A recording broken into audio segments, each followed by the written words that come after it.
ಉತ್ತರಾಧಿಕಾರಿ ಭಾಗ 24. ನಾನು ಅಷ್ಟೊಂದು ಕೆಟ್ಟವಳ ಎಂಬ ಅವನ ಆಳವಾದ ಪ್ರಶ್ನೆ ಕೃಷ್ಣವೇಣಿಯ ಎದೆಯಲ್ಲಿ ತಳಮಳ ಉಂಟು ಮಾಡ್ತಿತ್ತು. ಆಕೆ ಉತ್ತರ ಕೊಡಬೇಕು ಅಂತ ಹೇಳಿ ಬಾಯಿ ತೆರೀತಾಳೆ, ಆದರೆ ಅವಳ ದನಿಯೇ ಹೊರಡಲಿಲ್ಲ. ಅಷ್ಟರಲ್ಲೇ ಬಾಗಿಲಿನ ಲಾಕ್ ಸಂಪೂರ್ಣವಾಗಿ ತಿರುಗಿತ್ತು. ದಡಕ್ಕನೆ ಬಾಗಿಲು ಕೂಡ ತೆರೆದುಕೊಂಡಿತ್ತು. ಈ ಕಡೆ ಜಯಂತು ಮಧ್ಯದ ಅಮಲಿನಲ್ಲಿ ಕೆಂಪು ಗಣ್ಣುಗಳೊಂದಿಗೆ ಒಳಗೆ ನುಗ್ಗುತ್ತಾನೆ. ಕೃಷ್ಣವೇಣಿ ಇಷ್ಟು ಹೊತ್ತಾದರೂ ಯಾಕೆ ಬಾಗಿಲನ್ನೇ ತೆರಲಿಲ್ಲ ಅಂತ ಬೊಬ್ಬಿಡುತ್ತಾ ಒಳಗೆ ಬಂದವನಿಗೆ ಮುಂದಿನ ದೃಶ್ಯ ನಿಜವಾಗಿಯೂ ಕಂಡು ದಿಗ್ಭ್ರಮೆಯಾಗಿ ಹೋಗುತ್ತೆ. ಅವನ ಎದುರು ನಿಂತಿರುವವನು ವಿಷ್ಣುವರ್ಧನ್. ಆಕೆಯ ಹಿಂದೆ ನಿಂತು ಆಕೆಯನ್ನು ತನ್ನ ತೋಳುಗಳ ಮಧ್ಯೆ ಬಂಧಿಸಿದ್ದನು. ಆ ದೃಶ್ಯವು ಜಯಂತ್ಗೆ ತೀವ್ರವಾದ ಆಘಾತವನ್ನು ನೀಡಿತ್ತು. ಇದು ಅವರಿಬ್ಬರ ನಡುವೆ ಇರುವ ಆಳವಾದ ಬಾಂಧವ್ಯದಂತೆ ನಿಜವಾಗಿಯೂ ಕಾಣ್ತಾ ಇತ್ತು. ಈ ಕಡೆ ಜಯಂತ್ನ ಮುಖದಲ್ಲಿ ಕೋಪ, ಅಸೂಯೆ, ಆಘಾತ ಒಂದೇ ಬಾರಿ ಮೂಡ್ತಿದ್ವು. ನೀನು ಇಲ್ಲಿದೀಯಾ? ಇವನೊಂದಿಗೆ ಇರುವುದಕ್ಕ ನೀನು ನನ್ನನ್ನು ದೂರ ಬಿಟ್ಟಿದ್ದು? ಕಮಲ ಹೇಳ್ತಿದ್ದು ನಿಜವೇ ತಾನೇ? ಜಯಂತ್ ಕೂಡ ಕೂಗುತ್ತಾ ವಿಷ್ಣುವರ್ಧನ್ ಕಡೆ ಕೈ ತೋರಿಸಿದ್ದ. ಅವನ ಧ್ವನಿ ಇಡೀ ಅಪಾರ್ಟ್ಮೆಂಟ್ನಲ್ಲಿ ಮೊಳಗ್ತಿತ್ತು. ಆದರೆ ವಿಷ್ಣುವರ್ಧನ್ ಅಚಲವಾಗಿದ್ದನು. ಅವನಲ್ಲಿ ಯಾವುದೇ ರೀತಿಯ ತಪ್ಪಿತಸ್ಥ ಭಾವನೆಯಂತೂ ಒಂಚೂರೂ ಕಾಣಲಿಲ್ಲ. ಅವನ ಮುಖದಲ್ಲಿ ಯಾವುದೇ ಬದಲಾವಣೆಯೂ ಇರಲಿಲ್ಲ. ಅವನು ಕೃಷ್ಣವೇಣಿಯನ್ನು ಚಾಕಚಕ್ಯತೆಯಿಂದ ತನ್ನ ಹಿಂದೆ ಸರಿಸಿ ದರ್ಪದಿಂದ ಮುಂದೆ ಬಂದು ಜಯಂತ್ನತ್ತ ದೃಷ್ಟಿಯನ್ನು ಹರಿಸ್ತಾನೆ. ಅವನ ಕಣ್ಣುಗಳಲ್ಲಿನ ಆ ತಣ್ಣನೆಯ ಗಂಭೀರ ನೋಟ ಜಯಂತ್ನನ್ನು ಒಮ್ಮೆಲೆ ದಿಗ್ಭ್ರಮೆಗೊಳಿಸಿತು. ನನ್ನ ಮನೆ ಅಥವಾ ನಾನು ಇರುವ ಜಾಗದಲ್ಲಿ ನೀನು ಈ ರೀತಿ ವರ್ತಿಸ್ತಿರೋವಂಥದ್ದು ತಪ್ಪು ಅಂತ ವಿಷ್ಣುವರ್ಧನ್ ತಣ್ಣನೆಯ ಧ್ವನಿಯಲ್ಲಿ ಹೇಳ್ತಾನೆ. ಅವನ ಆ ಧ್ವನಿ ಜಯಂತ್ನನ್ನು ಎಪ್ಪುಗಟ್ಟುವಂತೆ ಮಾಡಿತ್ತು. ಕೃಷ್ಣವೇಣಿ ಸಂಪೂರ್ಣವಾಗಿ ನಡುಗ್ತಾ ಇದ್ದಾಳೆ. ಅವಳಿಗೆ ಏನು ಮಾಡಬೇಕಂತಲೇ ಗೊತ್ತಾಗ್ತಾ ಇಲ್ಲ. ಈ ಇಬ್ಬರು ಗಂಡಸರ ಮಧ್ಯೆ ಸಿಲುಕಿ ಅವಳಿಗೆ ಜೀವನವೇ ಬೇಡ ಅನ್ನಿಸುವಷ್ಟು ಬೇಸರ, ಭಯ, ನಡುಕ ಉಂಟಾಗಿತ್ತು. ಜಯಂತ್ನ ಆಕ್ರೋಶ ಮತ್ತು ವಿಷ್ಣುವರ್ಧನಿ ಅನಿರೀಕ್ಷಿತ ಪ್ರವೇಶದಿಂದ ಅವಳು ಈಗ ಯಾವ ಪರಿಸ್ಥಿತಿಯಲ್ಲಿ ಸಿಲುಕಿದ್ದಾಳೆ ಎಂಬುದು ಅವಳಿಗೆ ತಕ್ಷಣವೇ ಅರಿವಾಗುತ್ತೆ. ಈ ಘಟನೆಯು ಕಮಲಾಳ ಆರೋಪಗಳಿಗೆ ಈಗ ಜೀವಂತ ಸಾಕ್ಷಿಯಾದಂತಿತ್ತು. ಅವಳು ತನ್ನ ಕಣ್ಣುಗಳನ್ನು ಮುಚ್ಚಿಕೊಂಡ್ಳು. ಮುಂದೇನಾಗುವುದೋ ಎಂಬ ಆತಂಕ ಅವಳನ್ನು ಆವರಿಸಿತ್ತು. ಹೊರಗೆ ಸಿಡಿಲಿನ ಆರ್ಭಟ ಜೋರಾಗ್ತಿತ್ತು. ಆದರೆ ಕೋಣೆಯೊಳಗಿನ ಮೌನ ಮತ್ತು ಉದ್ವಿಗ್ನತೆ ಅದಕ್ಕಿಂತಲೂ ಕೂಡ ಕೆಟ್ಟದು ಮತ್ತು ಭಯಾನಕವಾಗಿತ್ತು. ಜಯಂತ್ ಬಾಗಿಲಿನ ಹೊರಗೆ ಹತಾಶೆಯಿಂದ ನಿಂತಿದ್ದ. ಆತನಿಗೆ ಒಳಗಡೆ ಏನಾಗ್ತಿದೆ ಅನ್ನುವಂತಹ ಸುಳಿವೇ ಸಿಗ್ತಾ ಇರಲಿಲ್ಲ. ಆದರೆ ಕೃಷ್ಣವೇಣಿಯ ಮೌನ ಮತ್ತು ಆತಂಕ ಅವನಲ್ಲಿ ಸಾವಿರಾರು ಸಂಶಯಗಳನ್ನು ಹುಟ್ಟು ಹಾಕ್ತಾ ಇತ್ತು. ಕೃಷ್ಣವೇಣಿ, ನಿನಗೆ ಏನಾದರೂ ತೊಂದರೆಯಾಗಿದೆಯಾ? ನಾನು ಬಾಗಿಲನ್ನು ಮುರಿಯಬೇಕೆ? ಜಯಂತ್ನ ಧ್ವನಿ ಈಗ ಗಂಭೀರವಾಗಿಯೇ ಇತ್ತು. ವಿಷ್ಣುವರ್ಧನ್ ಸ್ಪರ್ಶ ಅವಳ ದೇಹದ ಪ್ರತಿ ನರನಾಡಿಯನ್ನು ಕೂಡ ನಡಗಿಸ್ತಾ ಇತ್ತು. ಅವನ ಹಿಡಿತ ಎಷ್ಟು ಗಟ್ಟಿಯಾಗಿತ್ತಂದರೆ ಅವಳು ಚಲಿಸಲು ಕೂಡ ಅಥವಾ ಪ್ರತಿಭಟಿಸಲು ಕೂಡ ಸಾಧ್ಯವಾದಷ್ಟು ಅಸಹಾಯಕಳಾಗಿ ನಿಂತಿದ್ಲು. ಅವಳ ಕಣ್ಣೀರು ಕೆನ್ನೆಯ ಮೇಲೆ ಜಾರ್ತಾ ಇತ್ತು. ಒಂದು ಕಡೆ ಜಯಂತ್ನ ಸಂಶಯ, ಇನ್ನೊಂದು ಕಡೆ ವಿಷ್ಣುವರ್ಧನ್ನ ಅತಿಯಾದ ಅಟ್ಟಹಾಸ, ಹಠಮಾರಿತನ. ಅವಳ ಮೌನ, ಆಕೆ ಅನುಭವಿಸ್ತಾ ಇರೋ ನೋವು ಮಾತ್ರ ಆ ಭಯ ಆ ಕ್ಷಣವನ್ನು ಅಸಹನೀಯವಾಗಿಸಿತ್ತು. ಅವಳ ದೇಹ ತೀವ್ರವಾಗಿ ನಡುಗಲು ಪ್ರಾರಂಭಿಸಿತ್ತು. ಜಯಂತ್ಗೆ ಯಾವ ರೀತಿಯಲ್ಲಿ ಉತ್ತರ ಕೊಡಬೇಕು ಅಂತ ಮಾತ್ರ ಗೊತ್ತಾಗಲಿಲ್ಲ. ಜಯಂತ್ ಬಾಗಿಲನ್ನು ಮತ್ತೊಮ್ಮೆ ಕೋಪಕ್ಕೆ ಜೋರಾಗಿ ತಳ್ತಾನೆ. ಬಾಗಿಲು ಅಲುಗಾಡಿತ್ತು. ಲಾಕ್ ಮುರಿಯುವ ಹಂತಕ್ಕೆ ಬಂದಿತ್ತು. ಆ ಕ್ಷಣದಲ್ಲಿ ಕೃಷ್ಣವೇಣಿ ತನ್ನ ಎಲ್ಲ ಶಕ್ತಿಯನ್ನು ಒಡ್ಡುಗೂಡಿಸಿ ತನ್ನ ಗಂಟಲನ್ನು ಸರಿಪಡಿಸಿಕೊಂಡು, ದಯವಿಟ್ಟು ಹೊರಟು ಹೋಗು. ನಾನು ಆಸ್ಪತ್ರೆಯಿಂದ ಈಗ ತಾನೇ ಬಂದಿದ್ದೀನಿ. ತುಂಬ ದಣಿದಿದ್ದೀನಿ. ನಾನಂತೂ ರೆಸ್ಟ್ ಮಾಡಬೇಕು. ನಾನೀಗ ಮಾತನಾಡಲು ತಯಾರಿಲ್ಲ. ನನ್ನ ಮನಸ್ಥಿತಿಯೂ ಸರಿಯಿಲ್ಲ. ದಯವಿಟ್ಟು ಹೊರಟು ಹೋಗು ಅಂತ ಕೂಗ್ತಾಳೆ. ಅವಳ ಧ್ವನಿ ಮಾತ್ರ ನಡುಗ್ತಾನೇ ಇತ್ತು. ಆದರೆ ಅದರಲ್ಲಿನ ಅಸಹಾಯಕತೆ ಜಯಂತ್ನನ್ನು ತಡೆಯಲು ಸಾಕಿತ್ತು. ಜಯಂತ್ ಸ್ತಬ್ಧನಾಗ್ತಾನೆ. ಆಕೆಯ ಧ್ವನಿಯಲ್ಲಿ ಕೇಳಿಸಿದಂತಹ ಆತಂಕ, ಕಿರಿಕಿರಿ ಅವನಿಗೆ ಅರ್ಥವಾಯಿತು. ಅವನು ದೀರ್ಘವಾಗಿ ನಿಟ್ಟುಸಿರುಬಿಟ್ಟು, ಸರಿ, ನಾನು ಹೋಗ್ತಾ ಇದ್ದೀನಿ. ಆದರೆ ನಾಳೆ ನಾವೇ ಮಾತಾಡಬೇಕು. ಖಂಡಿತ ಮಾತಾಡಬೇಕು ಕೃಷ್ಣವೇಣಿ ಅಂತ ಹೇಳಿ ನಿಧಾನವಾಗಿ ಹೆಜ್ಜೆ ಹಾಕಿ ಹೊರ ನಡೀತಾನೆ. ಅವನ ಹೆಜ್ಜೆಗಳ ಶಬ್ದ ದೂರವಾದಾಗ ಕೃಷ್ಣವೇಣಿಯ ಎದೆಬಡಿತ ಸ್ವಲ್ಪ ಮಟ್ಟಿಗೆ ಶಾಂತವಾಗುತ್ತೆ. ಆದರೆ ಕೋಣೆಯ ಒಳಗಿನ ಪರಿಸ್ಥಿತಿ ಇನ್ನೂ ಉದ್ವಿಗ್ನವಾಗಿಯೇ ಇತ್ತು. ವಿಷ್ಣುವರ್ಧನ್ ಅವಳನ್ನು ಈಗಲೂ ಕೂಡ ಬಿಗಿಯಾಗಿಯೇ ಹಿಡಿದುಕೊಂಡಿದ್ದನು. ಅವಳ ಮುಖವನ್ನು ತನ್ನತ್ತ ತಿರುಗಿಸಿ ತಣ್ಣಗಿನ ಮತ್ತು ಅಧಿಕಾರಯುತ ಸ್ವರದಲ್ಲಿ, ಅವನು ಮತ್ತೆಂದೂ ನಿನ್ನನ್ನು ತೊಂದರೆಗೊಳಿಸಲು ಧೈರ್ಯ ಮಾಡೋದಿಲ್ಲ. ಒಂದು ವಿಷಯ, ನೀನು ಈಗ ನನ್ನವಳು, ಕೇವಲ ಸಂಪೂರ್ಣ ನನ್ನವಳು ಅಂತ ಧೈರ್ಯವಾಗಿ ತನ್ನ ಮನಸ್ಸಿನ ಮಾತನ್ನು ಪಿಸುಗುಟ್ತಾನೆ. ಅವಳ ಉಸಿರಾಟ ತೀವ್ರವಾಗಿತ್ತು. ಹೊರಗಿನ ಬಿರುಗಾಳಿಯ ಶಬ್ದದ ನಡುವೆಯೂ ಅವನ ಮಾತುಗಳು ಅವಳ ಮನಸ್ಸಿನಲ್ಲಿ ಪ್ರತಿಧ್ವನಿಸ್ತಾ ಇದ್ವು. ಆ ರಾತ್ರಿ ಕೃಷ್ಣವೇಣಿಯ ಜೀವನದ ಹಾದಿ ಶಾಶ್ವತವಾಗಿ ಬದಲಾಗಿತ್ತು. ಕೃಷ್ಣವೇಣಿಗೆ ಮತ್ತೆ ನಡುಗುವುದನ್ನು ತಡೆಯಕ್ಕೆ ಆಗಲಿಲ್ಲ. ಅವಳ ಮೊಣಕಾಲುಗಳು ಬಲಹೀನವಾಗಿದ್ವು. ನಿಲ್ಲಲು ಏನನ್ನಾದರೂ ಆಸರಿಯಾಗಿ ಹಿಡಿದಿಟ್ಟುಕೊಳ್ಳಬೇಕಾಗಿತ್ತು. ಆದರೆ ದಿಗ್ಭ್ರಮೆ ಮತ್ತು ಗಾಬರಿಯಲ್ಲಿ ಅವಳು ಎಡುತ್ತಾಳೆ. ಆ ಕ್ಷಣದಲ್ಲಿ ಆಕೆಯನ್ನು ಈಗಾಗಲೇ ಬಿಗಿಯಾಗಿ ಹಿಡಿದಿದ್ದಂತಹ ವಿಷ್ಣುವರ್ಧನ್ನ ಬಲಿಷ್ಠ ಅಪ್ಪುಗೆಯೊಳಗೆ ಕುಸಿದು ಬೀಳ್ತಾಳೆ. ನನ್ನನ್ನು ಹೋಗಲು ಬಿಡಿ, ದಯವಿಟ್ಟು ಹೀಗೆ ಮಾಡಬೇಡಿ. ಅವಳು ಉಸಿರನ್ನು ಬಿಡುತ್ತಾ ಕಣ್ಣೀರು ತುಂಬಿದ ಕಣ್ಣುಗಳಿಂದ ತೀರಾ ಮೃದುವಾದ ಧ್ವನಿಯಲ್ಲಿ ಅವನ ಬಳಿ ಬೇಡ್ಕೊಳ್ತಾ ಇದ್ದಾಳೆ, ಕೇಳ್ಕೊಳ್ತಾ ಇದ್ದಾಳೆ. ಆದರೆ ಹೊರಗೆ ನಿಂತಿರುವಂಥ ಜಯಂತ್ ಸುಲಭವಾಗಿ ಹೋಗುವನಂತೆ ಬಿಡುವಂತೆ ಕಾಣ್ತಾ ಇರಲಿಲ್ಲ. ಮೊದಲ ಬಾರಿ ಬಾಗಿಲು ತೆರೆಯಲು ಸಾಧ್ಯವಾಗದಿದ್ದರೂ ಅವನು ತನ್ನ ಪ್ರಯತ್ನವನ್ನು ಕೈಬಿಟ್ಟಿರಲಿಲ್ಲ. ಕೃಷ್ಣವೇಣಿ ಸಣ್ಣ ಮಗುವಿನಂತೆ ಕೋಪಗೊಂಡು ತನ್ನನ್ನು ನೋಡಲು ನಿರಾಕರಿಸ್ತಿದ್ದಾಳೆ ಅಂತ ಅಂದೇ ಅವನು ಭಾವಿಸ್ತಾ ಇದ್ದಾನೆ. ಅದರಲ್ಲೂ ಅವನಿಗೆ ಅಲ್ಲಿನ ಪರಿಸ್ಥಿತಿಗಳು ಸರಿಯಾಗಿ ಅರ್ಥ ಆಗ್ತಾ ಇಲ್ಲ. ಯಾಕಂದರೆ ಮದ್ಯದ ಅಮಲಿನಲ್ಲಿ ತೀರ ಗಂಟಲು ಪೂರ್ತಿ ಕುಡಿದಿದ್ದಾನೆ. ತಾನು ಸ್ವಲ್ಪ ಮಿತಿ ಮೀರಿ ವರ್ತಿಸ್ತಿದ್ದೇನೆ ಅಂತ ಅವನಿಗೆ ತಿಳಿದಿದ್ರೂ ಕೂಡ ಮನಸ್ಸನ್ನು ಶಾಂತಗೊಳಿಸಲು ಸಿಗರೇಟ್ ಹಚ್ಕೊಳ್ತಾನೆ. ಆದರೆ ಹೊಗೆ ಮೇಲಕ್ಕೆ ಏರ್ತಿದ್ದಂಗೆ ಅವನ ಒಳಗಿದ್ದ ಕಿರಿಕಿರಿ, ಕ್ರೋಧ, ಕೋಪ, ಲೋಭ, ಮದ, ಮಾತ್ಸರ್ಯಗಳು ಇನ್ನಷ್ಟು ಹೆಚ್ಚಾಗೋಕ್ಕೆ ಶುರುವಾಗ್ತವೆ. ಅವನು ಮಲಗುವ ಕೋಣೆಯ ಬಾಗಿಲ ಬಳಿ ನಿಂತು ಹ್ಯಾಂಡಲನ್ನು ಮತ್ತೆ ಮತ್ತೆ ತಿರುಗಿಸಲು ಯತ್ನಿಸ್ತಾನೆ. ಅದು ಬೀಗದೊಂದಿಗೆ ಭೀಕರವಾಗಿ ಸೆಣಸಾಡುತ್ತಿರುವಂತೆ ಸದ್ದು ಮಾಡಿಸ್ತಿತ್ತು. ಕೊನೆಗೆ ಜಯಂತ್ ತನ್ನ ಸಿಗರೇಟ್ ತುಂಡನ್ನು ನೆಲಕ್ಕೆ ಎಸೆದು ಕಾಲ್ಬೆರಳಿನಿಂದ ಪುಡಿ ಪುಡಿ ಮಾಡುತ್ತಾ, ಕೃಷ್ಣವೇಣಿ, ನಾನು ಬಾಗಿಲು ಹಾಕಿದರೆ ನೀನು ನನಗೆ ಏನು ಮಾಡಲು ಸಾಧ್ಯವಿಲ್ಲ ಅಂತ ಭಾವಿಸಿದೀಯಾ?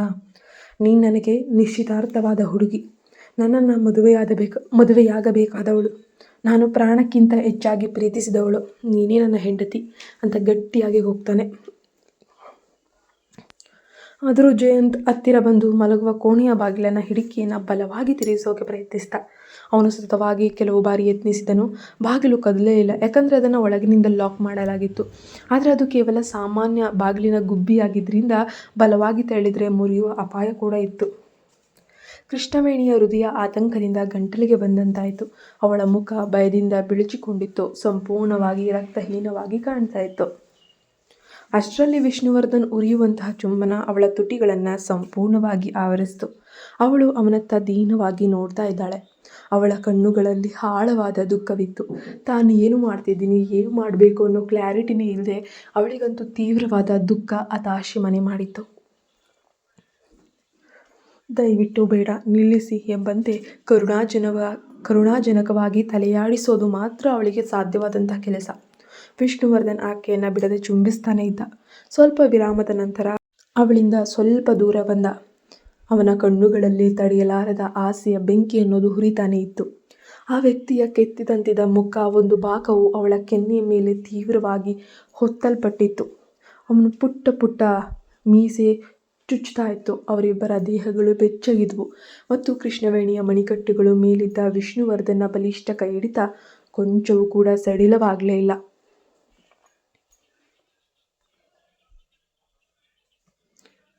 ಅವಳ ನಡುವೆ ಇದ್ದ ಅವನ ಇನ್ನೊಂದು ಕೈ ಇನ್ನಷ್ಟು ಮುಂದೆ ಹೋಗೋಕೆ ಸಿದ್ಧವಾಗಿತ್ತು. ಜಯಂತ್ನ ಆಕ್ರೋಶದ ಮಾತುಗಳು ಕೃಷ್ಣವೇಣಿಯ ಎದೆಯನ್ನು ಕಡಿಸೀಳ್ತಾ ಇದ್ದಾವೆ. 1 ವರ್ಷದ ಹಿಂದೆ ಜಯಂತ್ ಜೊತೆ ಇರಲು ಒಪ್ಪಿಕೊಂಡಿದ್ದಾಕೆ ಅವಳು ಮನಸ್ಸಿನಲ್ಲಿ ತೀವ್ರವಾಗಿ ಪಶ್ಚಾತ್ತಾಪ ಪಟ್ಟಳು. ಈಗ ನೆನ್ನೆ ಮೊನ್ನೆ ಅವನ ಜೊತೆ ನಿಶ್ಚಿತಾರ್ಥ ಕೂಡ ಮಾಡಿಕೊಂಡು ರಿಂಗನ್ನು ತಗೊಂಡಿದ್ಲು ಕೂಡ. ಆ ಸಮಯದಲ್ಲಿ ಪುರುಷರನ್ನು ನಂಬಿದ್ದಕ್ಕೆ ತನಗೂ ಒಂದು ಸುಂದರವಾದ ಸಂತೋಷವಾದ ಜೀವನ ಕಟ್ಕೊಳ್ಳೋಕೆ ಅವಕಾಶವಿದೆ ಅಂತ ಮುಗ್ಧವಾಗಿ ಭಾವಿಸೋದಕ್ಕೆ ಅವಳು ನೆನೆದು ಕಣ್ಣೀರಿಡುತ್ತಾ ಕೊರಗ್ತಾ ಇದ್ಲು. ಇದೆಲ್ಲವೂ ಅವಳು ಮಾಡಿದ ಸ್ವಂತ ತಪ್ಪುಗಳೇ ಆಗಿದ್ವು. ಇತ್ತ ಕೋಣೆಯೊಳಗೆ ವಿಷ್ಣುವರ್ಧನ್ ಹೊರಗಿದ್ದ ಜಯಂತ್ನ ಕೂಗಾಟವನ್ನು ಸಂಪೂರ್ಣವಾಗಿ ನಿರ್ಲಕ್ಷಿಸಿದಂತೆ ತೋರ್ತಾ ಇದ್ದ. ಯಾವುದೋ ಬೀದಿಯಲ್ಲಿ ನಾಯಿ ಬೊಗಳುತ್ತಿದೆ ಅಷ್ಟೇ ಅನ್ನುವ ರೀತಿ ಅವನ ಒಂದು ಆಟಿಟ್ಯೂಡ್ ಇತ್ತು.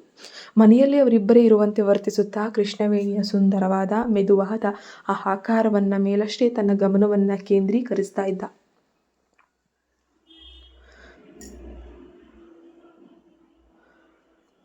ಅವಳ ಅರ್ಧ ದೂರದಲ್ಲಿದ್ದಂತಹ ಅವಳ ತೆಳುವಾದ ನೈಟ್ ಡ್ರೆಸ್ಸನ್ನು ಹಿಡ್ಕೊಂಡಿದ್ದಾನೆ.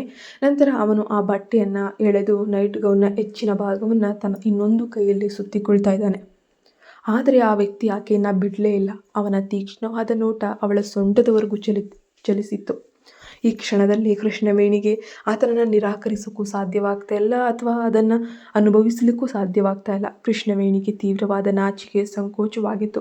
ಆದರೆ ಜೋರಾಗಿ ಬಾಗಿಲು ತಟ್ಟಲು ಅಥವಾ ಪ್ರತಿಭಟಿಸಲು ಅವಳಿಗೆ ಧೈರ್ಯವೂ ಇಲ್ಲ.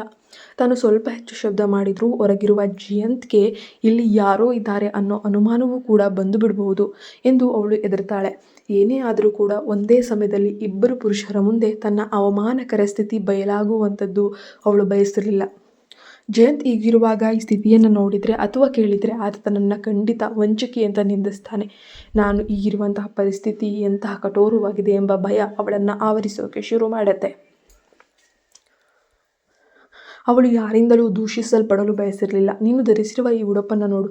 ನಿನ್ನನ್ನು ಈ ಸ್ಥಿತಿಯಲ್ಲಿ ನೋಡಿದಾಗ ನನಗೆ ನಿಯಂತ್ರಣ ಸಿಗುವುದಿಲ್ಲ ಎಂದು ನಿನಗೆ ತಿಳಿದಿಲ್ಲವೇ? ವಿಷ್ಣುವರ್ಧನ್ ಮತ್ತೆ ಕೆಳಗೆ ಬಾಗಿ ಅವಳಿಗೆ ಹೇಳೋಕೆ ಶುರು ಮಾಡ್ತಾನೆ. ಈ ಬಾರಿ ಅವನ ಸ್ಪರ್ಶವು ಮೊದಲಿಗಿಂತ ಹೆಚ್ಚು ಉಗ್ರ ಮತ್ತು ಪ್ರಬಲವಾಗಿತ್ತು. ಅವನ ದೊಡ್ಡ ಕೈ ಅವಳನ್ನು ಆವರಿಸಿತ್ತು. ಅವನ ಸುಡುವ ಕೈ ಬಿಸಿ ತಾಗ್ದಾಗ ಅವಳು ತನಗೆ ಅರಿವಿಲ್ಲದೆ ಮೋಸ ಮಾಡ್ತಿದ್ದೇನೆಯೋ ಎಂಬಂತೆ ಅವಳಿಗೆ ಭಾಸವಾಗೋಕೆ ಶುರುವಾಯಿತು. ಜಯಂತ್ ಕೇವಲ ಒಂದು ಬಾಗಿಲಿನ ಅಂತರದಲ್ಲಿ ನಿಂತಿದ್ದಾನೆ. ಅದು ತೆಳುವಾದಷ್ಟು, ತುಂಬ ತೆಳುವಾಗಿದೆ. ಆ ಬಾಗಿಲನ್ನು ಒಮ್ಮೆ ಗುದ್ದಿದ್ರೂ ಕೂಡ ಮುರಿಯುವಷ್ಟು ಒಂದು ಸಣ್ಣ ಬಾಗಿಲು ಮಾತ್ರ ಅವರನ್ನು ಬೇರ್ಪಡಿಸಿತ್ತು ಅಷ್ಟೇ. ಕೃಷ್ಣವೇಣಿಗೆ ಚಲಿಸಲು ಅಥವಾ ಮಾತನಾಡಲು ಅಥವಾ ಬೇಡ ಅಂತ ಹೇಳೋಕ್ಕೂ ಕೂಡ ಸಾಧ್ಯವಾಗದೇ ಇರೋಷ್ಟು ಅಂತರ. ವಿಷ್ಣುವರ್ಧನ್ನ ಆ ಬಿಸಿ ಬಿಸಿಯಾದ ಸ್ಪರ್ಶಗಳ ನಡುವೆ ಅವಳ ಪ್ರತಿಭಟನೆ, ಎಲ್ಲ ನಡುಕಗಳು ಕೂಡ ಕರಗಿ ಹೋಗ್ತವೆ. ಅವಳ ಕಣ್ಣುಗಳು ಕಣ್ಣೀರಿನಿಂದ ತೇವಗೊಂಡು. ಆದರೆ ಆ ವ್ಯಕ್ತಿ ಆಕೆಯನ್ನು ಇನ್ನಷ್ಟು ಬಿಗಿಯಾಗಿ ತನ್ನತ್ತ ಎಳೆದುಕೊಳ್ಳೋಕೆ ಶುರು ಮಾಡ್ತಾನೆ. ಕೃಷ್ಣವೇಣಿಗೆ ತಾನು ಬಲಿ ಕೊಡಲು ತಂದಂತಹ ಕುರಿಯಂತೆಯೇ ಭಾಸವಾಗೋಕ್ಕೆ ಶುರುವಾಗುತ್ತೆ. ಅವಳು ಉದ್ದೇಶಪೂರ್ವಕವಾಗಿ ಅವನನ್ನು ಆಕರ್ಷಿಸಲು ಈ ರೀತಿ ಬಟ್ಟೆ ನಿಜವಾಗಿಯೂ ಧರಿಸಿರಲಿಲ್ಲ. ಯಾಕಂದರೆ ಅವಳು ಒಂಟಿಯಾಗಿ ವಾಸಿಸ್ತಾಳೆ. ಅವಳ ಮನೆಯಲ್ಲಿ ಯಾವುದೇ ಹಿರಿಯರಾಗಲಿ ಕಿರಿಯರಾಗಲಿ ಇಲ್ಲ. ಕೃಷ್ಣವೇಣಿಗೆ ಒಳ್ಳೆ ಪ್ರೇಯಸಿ ಇದೆ. ಹಾಗಾಗಿ ಬಿಗಿಯಾದ ಬಟ್ಟೆ ಹಾಕೊಂಡು ಮಲಗುವ ಅಭ್ಯಾಸವೂ ಇರಲಿಲ್ಲ. ಆದರೆ ಇಂದು ಹಗಲಿನಲ್ಲಿ ಆಸ್ಪತ್ರೆಯಿಂದ ಬಂದ ನಂತರ ಸ್ವಲ್ಪ ನಿದ್ದೆ ಮಾಡಲು ಅವಳು ಸಾಧಾರಣವಾದ ಒಂದು ಸಿಂಪಲ್ ನೈಟ್ ಗೌನನ್ನು ಧರಿಸಿದ್ಲು. ಆ ಉಡುಗೆ ಅವಳ ಕಣಕಾಲುಗಳವರೆಗೆ ತಲುಪಿತ್ತು. ಅದು ಅವಳ ಬಳಿ ಇದ್ದ ಅತ್ಯಂತ ಸರಳ ಉಡುಗೆಯೂ ಕೂಡ ಆಗಿತ್ತು ಮತ್ತು ಸೂಕ್ಷ್ಮವಾಗಿ ಧರಿಸುವಂಥದ್ದು. ಈಗ ತನ್ನನ್ನು ಈ ರೀತಿ ಆವರಿಸಿಕೊಂಡು ತನ್ನ ಕಂಟಕವಾಗುತ್ತೆ ಅಂತ ಅವಳು ಗೊತ್ತಿರಲಿಲ್ಲ. ಈ ವ್ಯಕ್ತಿ ಈ ರಾತ್ರಿ ವೇಳೆ ಇಲ್ಲಿಗೆ ಬರ್ತಾನೆ ಅಂತಲೂ ಅವಳು ಎಂದಿಗೂ ನಿರೀಕ್ಷೆ ಮಾಡಿರಲಿಲ್ಲ. ಅವಳು ಅವನನ್ನು ಮೋಹಿಸಲು ಹೀಗೆ ಮಾಡ್ತಿದ್ದಾಳೆಂದು ಅವನು ಭಾವಿಸಿರಬಾರ್ದಿತ್ತು. ಆದರೆ ಅದನ್ನು ವಿವರಿಸಲು ಅವಳಿಗೆ ಅವಕಾಶವೂ ಸಿಗ್ತಾ ಇರಲಿಲ್ಲ. ಯಾಕಂದರೆ ಹೊರಗಡೆ ಮಾತನಾಡಲು ವಿವರಿಸಲು ಯಾವುದೇ ಅವಕಾಶವನ್ನು ಕೂಡ ಆತನು ಕೊಡ್ತಾ ಇರಲಿಲ್ಲ. ಅಥವಾ ವಿವರಿಸಲು ಹೋದರೆ ಆಚೆ ಇರುವಂಥ ವ್ಯಕ್ತಿಯು ಕೂಡ ಮಾತುಗಳು ಕೇಳಿಬಿರುತ್ತದೆ. ಬೀಗ ಹಾಕಿದ ಬಾಗಿಲನ್ನು ಹೊರಗೆ ಜಯಂತ್ ಬಾಗಿಲಿಗೆ ಹೊರಗೆ ಕುಳಿತು ತನ್ನನ್ನು ತಾನು ಸಮಾಧಾನ ಪಡಿಸ್ಕೊಳ್ಳೋಕೆ ಬಹಳ ಸಮಯವನ್ನು ತೆಗೆದುಕೊಳ್ತಾನೆ. ನಂತರ ಆತ ದೀನವಾಗಿ ಕೇಳ್ತಾನೆ, ಕೃಷ್ಣವೇಣಿ, ನೀನು ಬಾಗಿಲಿನ ಪಕ್ಕದಲ್ಲೇ ನಿಂತಿದ್ದೀಯಾ ಅಂತ ನಮ್ಗೆ ಚೆನ್ನಾಗಿ ಗೊತ್ತು. ಈಗ ನನ್ನ ಬೆನ್ನು ಬಾಗಿಲಿಗೆ ಹೊರಗಿದೆ. ನಿನಗೆ ಅದರ ಸ್ಪರ್ಶ ಅನುಭವ ಆಗ್ತಾ ಇದೆಯೇ? ನನಗೆ ಗೊತ್ತು. ನೀನು ಇನ್ನೂ ನನ್ನನ್ನು ಪ್ರೀತಿಸ್ತಾನೇ ಇದೆಯಾ ಅಂತ ನನಗೆ ಗೊತ್ತು.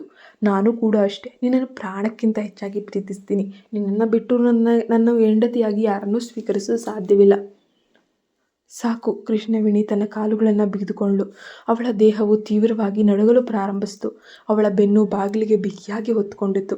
ಕೋಪ ಮತ್ತು ಅತಿಯಾದ ತೀವ್ರತೆಯಿಂದ ಕೆಂಪಾಗಿದ್ದ ಕಣ್ಣುಗಳೊಂದಿಗೆ ವಿಷ್ಣುವರ್ಧನ್ ಅವಳಿಂದ ನಿಧಾನವಾಗಿ ದೂರ ಸರಿತಾನೆ. ತನ್ನ ಬಲಿಷ್ಠ ತೋಳುಗಳ ನಡುವೆ ಅಸಹಾಯಕರಾಗಿ ನಿಂತಿದ್ದ ಆ ಪುಟ್ಟ ಆಕೃತಿಯನ್ನು ಅವನು ತೀಕ್ಷ್ಣವಾಗಿ ದಿಟ್ಟಿಸಿ ನೋಡ್ತಾನೆ ಇದ್ದಾನೆ. ಆದರೆ ಇವಳು ಯಾವ ಪರಿಸ್ಥಿತಿಯಲ್ಲಿದ್ದಾಳೆ ಅಂತ ಅವನು ಅರ್ಥ ಮಾಡ್ಕೊಳ್ದೆ ಈ ರೀತಿ ವರ್ತಿಸ್ತಾ ಇರೋದು ತೀರ ಕ್ರೂರತನ ಅಂತ ಅನ್ನಿಸ್ತು. ಅವಳ ಕಣ್ಣುಗಳಿಂದ ತಡೆಯಲ್ಲದ ಕಣ್ಣೀರು ಸುರಿತಾ ಇತ್ತು. ಆ ಕ್ಷಣದಲ್ಲಿ ಜೋರಾಗಿ ಕಿರುಚಲು ಅವಳಿಗೆ ಸಾಧ್ಯವೇ ಇರಲಿಲ್ಲ. ಏಕೆಂದರೆ ಅದು ಪರಿಸ್ಥಿತಿಯನ್ನು ಇನ್ನಷ್ಟು ವಿಕೋಪಕ್ಕೆ ಒಯ್ತಾ ಇತ್ತು. ಇಂತಹ ಸೂಕ್ಷ್ಮ ವಿಷಯಗಳಲ್ಲಿ ಒಬ್ಬ ಪುರುಷನಾಗಿ ಅಷ್ಟಾಗಿ ಅವನಿಗೆ ದೊಡ್ಡದಾಗಿ ಕಾಣ್ತಿರ್ಬೋದು. ಆದರೆ ಒಬ್ಬ ಮಹಿಳೆಗೆ ಅದು ಅವಳ ಇಡೀ ಆತ್ಮಾಭಿಮಾನದ, ಮಾನ ಮರ್ಯಾದೆಯ ಪ್ರಶ್ನೆಯಾಗಿ ಉಳಿಯುತ್ತೆ. ಆ ವ್ಯಕ್ತಿಯ ದೃಢವಾದ ಹುಬ್ಬುಗಳು ಮತ್ತು ಗಂಭೀರವಾದ ಚೂಪಾದ ಮುಖವನ್ನು ನೋಡುತ್ತಾ ಕೃಷ್ಣವೇಣಿ ನುಂಗಲಾರದ ದುಃಖವನ್ನು ಗಂಟಲಲ್ಲೇ ನುಂಗಿದ್ಲು. ಆ ಕ್ಷಣದಲ್ಲಿ ಇಬ್ಬರು ಹೆಪ್ಪುಗಟ್ಟಿದಂತೆ ನಿಂತಿದ್ರು. ಆದರೆ ಅದೇ ಸಮಯದಲ್ಲಿ ಅವನ ಸುತ್ತಲೂ ಒಂದು ಪ್ರಬಲವಾದ ಅಧಿಕಾರಯುತ ಆಕರ್ಷಣೆ ಇತ್ತು. ಹಿಂತಿರುಗಿ ನಿಲ್ಲು. ಆ ಮನುಷ್ಯನ ಧ್ವನಿಯು ಅತ್ಯಂತ ಆಳವಾದ ಮತ್ತು ಅಧಿಕಾರಯುತವಾದ ಆಂತರಿಕ ಅರ್ಥದಿಂದ ತುಂಬಿತ್ತು.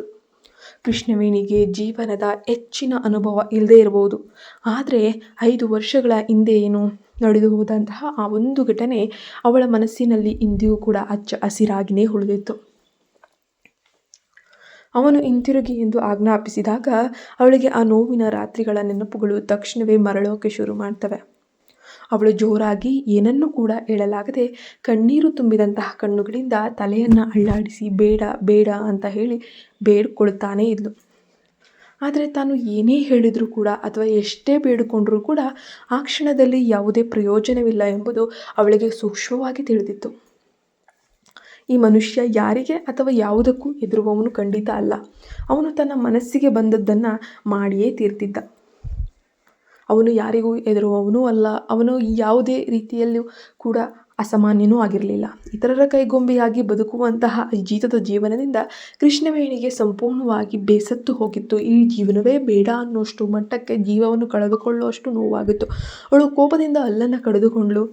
ಇಂದು ಈತ ನಿಜವಾಗಿಯೂ ತನ್ನ ಮೇಲೆ ಬಲಪ್ರಯೋಗ ಮಾಡಿದರೆ ತಾನು ಎಷ್ಟೇ ಕಷ್ಟವಾದರೂ ಸರಿ ಇವನ ವಿರುದ್ಧ ಖಂಡಿತ ಕಾನೂನು ಹೋರಾಟವನ್ನು ನಡೆಸಿ ಮೊಕದ್ದಮೆ ಹೂಡಲೇಬೇಕು, ತನಗಾದ ನೋವಿಗೆ ಪರಿಹಾರವನ್ನು ಕಂಡುಕೊಳ್ಳಲೇಬೇಕು ಅಂತ ಮನಸ್ಸಿನಲ್ಲೇ ಶಪಥವನ್ನು ಮಾಡಿಬಿಟ್ಲು. ಮೊದಲು ಅವಳು ತನ್ನ ತಂದೆಯ ಆಲೋಚನೆಗಳು, ಗೌರವ, ಭಾವನೆಗಳ ಬಗ್ಗೆ ಚಿಂತಿಸುತ್ತಾ ತನ್ನ ಎಲ್ಲ ಆಸೆಗಳನ್ನು ಹತ್ತಿಕ್ಕಿ ಸಂಯಮದ ಜೀವನವನ್ನು ನಡೆಸ್ತಾ ಇದ್ಲು. ನಂತರ ಜಯಂತ್ ಎಂಬ ಪ್ರೇಮಿ ಸಿಕ್ಕಾಗ ಅವಳ ಹೆಜ್ಜೆ ಗುರುತಿನಲ್ಲೇ ನಡೆಯುತ್ತಾ ಅವನ ಭಾವನೆಗಳಿಗೆ ಬೆಲೆ ಕೊಟ್ಟು ಎಲ್ಲದಕ್ಕೂ ಎದುರಿ ಬದುಕುವಂತಹ ಹೆಣ್ಣಾಗಿದ್ಲು. ಆದರೆ ಈಗ ಅವಳ ತಂದೆ ಇನ್ನೊಬ್ಬಳ ತಂದೆಯಾಗಿ ದೂರವಾಗಿದ್ದಾನೆ. ಯಾರಿಗೋಸ್ಕರ ತನ್ನ ಒಂದು ಜೀವನವನ್ನು ಹೆಣ್ತನವನ್ನು ಮಾರ್ಕೊಂಡ್ಲೋ ಆ ವ್ಯಕ್ತಿಗೆ ಇವತ್ತು ಆ ಮಗಳು ಬೇಡವಾಗಿದ್ದಾಳೆ.